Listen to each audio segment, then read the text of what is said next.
देखिए जी, 8:11 पर federal constabulary का जो हेडक्वार्टर है पेशावर सदर में, उसके गेट पर एक खुदकश हमलावर ने खुदकश हमला किया और उसके बाद 2 हमलावर ने एंट्री की है।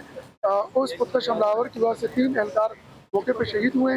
2 जिन्होंने एंट्री की उनको फौरी तौर पर न्यूट्रलाइज करके और फेडरल कॉन्स्टेबलरी के एहलकारों ने अपनी अलर्टनेस की वजह से बड़े नुकसान से बचा लिया है। दोनों को फौरी तौर पर हलाक कर दिया है। फौरी तौर पर उन्होंने एविडेंस को कलेक्ट कर रहे हैं। सिक्योरिटी की टीम, पाक आर्मी की टीम, फेडरल कॉन्स्टेबलरी के दस्ते और पुलिस सब ने उस एरिया को कॉर्डन ऑफ कर दिया है। पेशावर में फेडरल कांस्टेबलरी के हेडक्वार्टर पर दहशतगर्दों का हमला नाकाम। सीपीओ पेशावर डॉक्टर मियां सईद के मुताबिक एक हमलावर ने सुबह 8:11 पर मरकजी गेट पर खुदकुश धमाका किया। 2 दहशतगर्दों ने इमारत में दाखिल होने की कोशिश की, जिन्हें सिक्योरिटी फोर्सेज ने फौरी कार्रवाई में हलाक कर दिया। हमले में 3 FC जवान शहीद और 4 जख्मी हुए। तर्जुमान लेडी रीडिंग अस्पताल के मुताबिक हमले में 3 आम शहरी भी जख्मी हुए। दूसरी तरफ पेशावर खुदकुश धमाके में शहीद होने वाले एहलकारों की FC हेडक्वार्टर्स में नमाज जनाजा अदा। वज़ीर आला सुहेल आफरीदी, IG पुलिस और दीगर आला हुक्काम की नमाज जनाजा में शिरकत।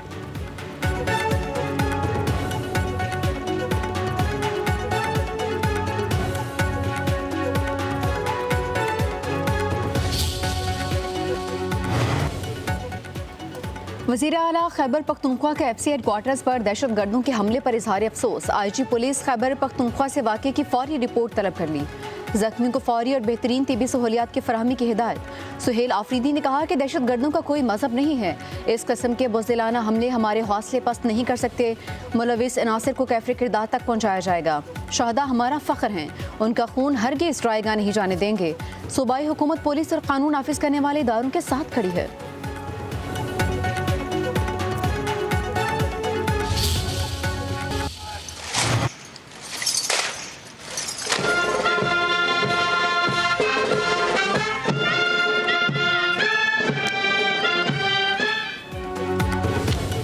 फील्ड मार्शल सैयद आसिम मुनीर से सऊदी अरब के chief of general staff general Fayyaz bin Hamid की GSQ में मुलाकात। पाक सऊदीया स्ट्रेटेजिक फौजी ताउन बढ़ाने पर इत्तफाक।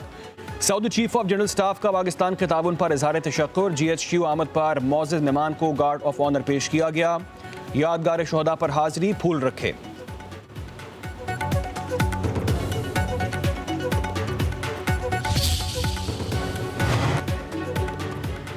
वज़ीर आज़म से सुबकदोश होने वाले चेयरमैन जॉइंट चीफ्स और staff committee general Sahir Shamshad Mirza की अलविदाई मुलाकात। शहबाज शरीफ ने जनरल साहिर शमशाद मिर्ज़ा की पेशा वाराना सलाहियतों और मुल्क व कौम के लिए खिदमात को सराहा।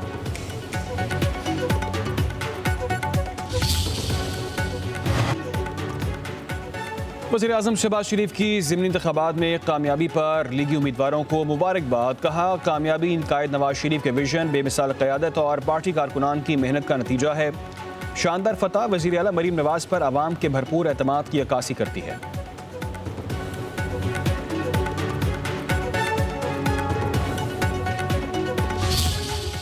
ज़रूर समझती हूँ और ये मैं कहूँगी भी कि ये एक बाई इलेक्शन नहीं था, बेसिकली एक रेफरेंडम था जिसका फैसला पंजाब के अवाम ने और इवन KPK के अवाम ने मुस्लिम लीग नून के हक में किया। जिनको जनरल फैज़ हमीद इलेक्शन जिताता था, आज ना फैज़ हमीद है ना वो इमरान दान जजेज हैं। तो अल्लाह ताला ने उनकी रियलिटी पूरी दुनिया के सामने खोल के रख दी। हमने इलेक्शंस का बॉयकॉट नहीं किया, हमने बदतरीन हालात में भी इलेक्शन लड़े। इलेक्शन का बॉयकॉट तब होता है जब आपको ये यकीन हो कि आप इलेक्शन हार जाएंगे, मायूसी आपको घेर चुकी हो और जब आपको ये पता हो कि आपने इलेक्शन नहीं जीतना, मेरे लिए हालात अब खराब हो चुके। बात ही है कि ये इलेक्शन का बॉयकॉट भी नहीं था। उन्होंने अपने लीडर की तस्वीरें लगा के, उन्होंने कैदी नंबर 804 के ऊपर उन्होंने इलेक्शन लड़ा और पोलिंग कैंप्स लगाए, तस्वीरें लगाई, कैंपेन्स की, नाम लेके, और जब हार गए तो कहा हमारा तो बॉयकॉट था। ज़िमनी इलेक्शन में नून लीग को तारीखी कामयाबी मिली। पंजाब और खैबर पख्तूनख्वा के अवाम ने नून लीग के हक में फैसला किया। वज़ीर आला पंजाब मरीम नवाज़ का सूबाई वज़रा और सेक्रेटरीज़ के खसूसी इजलास से खिताब। कहा, इलेक्शन बयानियों से नहीं कारकर्दगी के बलबूते पर जीता जाता है। कारकर्दगी से बेहतर कोई बयानिया हो ही नहीं सकता। इलेक्शन का बाइकॉट दर हकीकत मायूसी जाहिर करता है। तहरीक इंसाफ ने कैदी नंबर 804 के नाम पर इलेक्शन लड़ा और शिकस्त हुई। ज़िमनी इलेक्शन में मकबूलियत के दावे ज़मीं बोस हो गए। ये इलेक्शन नहीं, रेफरेंडम था।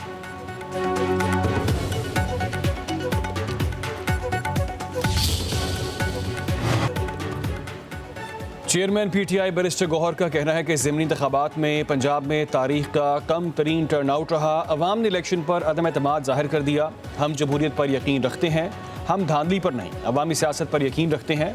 ये इंतखाबात एक वेकअप कॉल है।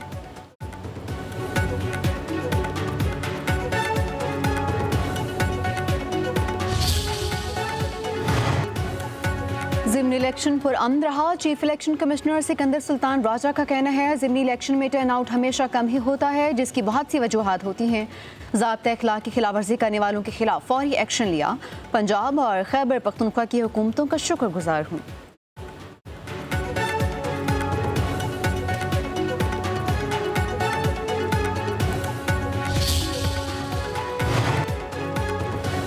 वज़ीर-ए-आज़म ने एक्सपोर्ट डेवलपमेंट सरचार्ज फौरी तौर पर ख़त्म करने का हुक्म दे दिया। बरामदात में इजाफे के लिए कायम करदा वर्किंग ग्रुप की सिफारिशात पर जायज़ा इजलास। शहबाज शरीफ के एक्सपोर्ट डेवलपमेंट फंड्स का गुज़िश्ता 5 साल का ऑडिट कराने की हिदायत। कहा फंड्स के बेहतरीन इस्तेमाल के लिए प्राइवेट सेक्टर से चेयरमैन मुंतखब किया जाए। एक्सपोर्ट डेवलपमेंट फंड्स को सिर्फ बरामदात में इजाफे के लिए इस्तेमाल किया जाए। बरामदात में इजाफे के लिए सनतकारों को सहूलत देना अव्वलीन तरजीहात में शामिल है। बरामदी एशिया की तशहीर और प्रमोशन वफाकी हुकूमत की जिम्मेदारी है।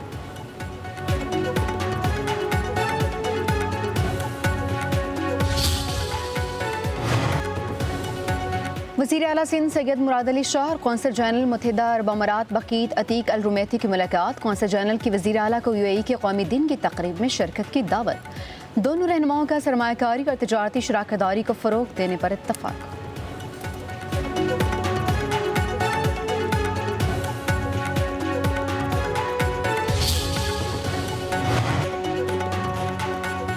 वज़ीर आला सिंध ने कराची में तरक्याती काम तेज़ करने की हिदायत कर दी। मुराद अली शाह की ज़ेर सदारत कराची की सड़कों और गलियों की तामीर नौ से मुतालिक इजलास। मेयर कराची मुर्तज़ा वहाब ने बताया कि शहर की 315 गलियाँ काफ़ी टूट फूट का शिकार हैं। 60 अहम शाहराहें दोबारा तामीर होने वाली।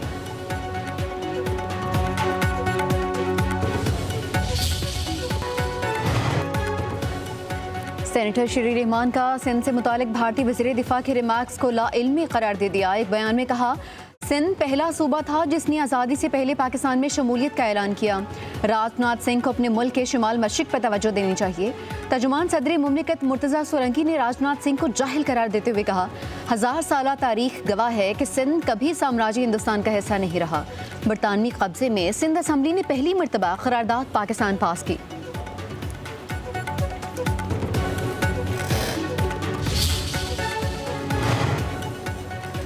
चावल की बरामदात में 39% की कमी। स्टेट बैंक के मुताबिक जुलाई से अक्टूबर चावल की बरामदात 55 करोड़ 30 लाख डॉलर रिकॉर्ड हुई। गुज़िश्ता माली साल के पहले 4 माह में चावल की 90 करोड़ 70 लाख डॉलर की बरामदात थी। बसाबत को बरकरार रखने के लिए वियतनाम और म्यांमार भी चावल की कीमतें कम कर रहे हैं।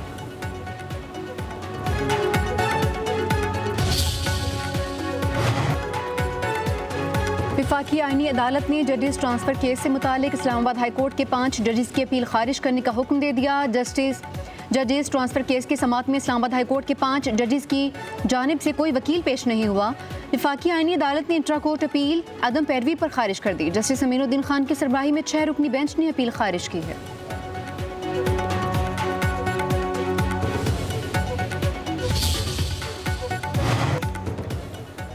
वफाकी आईनी अदालत की 4 सूबों में रजिस्ट्रियाँ कायम करने का फैसला। जस्टिस आमिर फारूक कहते हैं कि अभी ट्रांजिशन के मरहले में है। आईनी अदालत की सूबों में रजिस्ट्रियाँ कायम की जाएंगी। अदालत की प्रिंसिपल सीट से रजिस्ट्रियों में वीडियो लिंक की सहूलत भी दी जाएगी।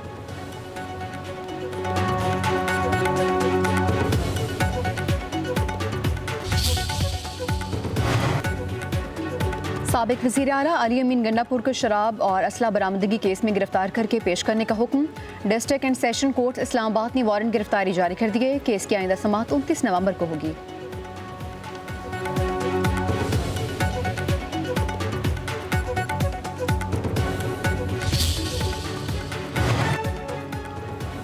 लाहौर हाई कोर्ट ने यूट्यूबर सादुर रहमान उर्फ डक्की भाई की जमानत मंजूर कर ली। अदालत का जुए ऐप प्रमोशन केस में 10 लाख रुपए के मचल के जमा करवाने का हुक्म। जस्टिस शहराम सरवर ने दरख्वास्त जमानत पर समाअत की।